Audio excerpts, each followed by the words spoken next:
தெரியலாம் சார் எங்க ஏரியால ஒருத்தர் இருக்கிறாரு சார். அவர் வந்தாலே கெத்து தான் சார். எப்படின்னா ஒரு ஃபங்க்ஷனுக்கு போறோம்னா என் அண்ணன் வந்தாரு கெத்தா பின்னாடியே போவோம், நாங்களும் பின்னாடியே போவோம். இல்ல அவர் மாதிரி வரணும்னு நினைக்கிறது காரணம் அவர் என்ன பண்றாரு? கெத்தா சுத்தினே இருப்பாரு ஏரியா உள்ளே, வேலைக்கே போகாம கெத்தா சுத்தினே அப்படியே. வேலைக்கே போகாம கெத்தா? ஆமா சார், எனக்கு அந்த மாதிரி இருந்தா தான் சார் பிடிக்குமே. கெத்தா வந்துட்டு பேசுவார் எல்லார்கிட்டயும், பேசிட்டு அங்க இருக்கிற பசங்களே குழப்பி விட்டு போவார் சார். அவரு குழப்பி விட்டு போயிருவாரு. ஆமா. எப்படி எவர் பாட்டு கெத்தா சுத்திக்கிட்டு இருக்காரு? எப்படி இதுக்கெல்லாம் பணம்லாம் வேணும்ல?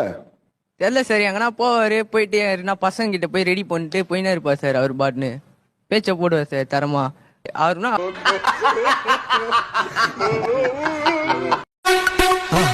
மறக்காம சர்ப்ரைஸ் பண்ணுங்க. தேங்க்யூ.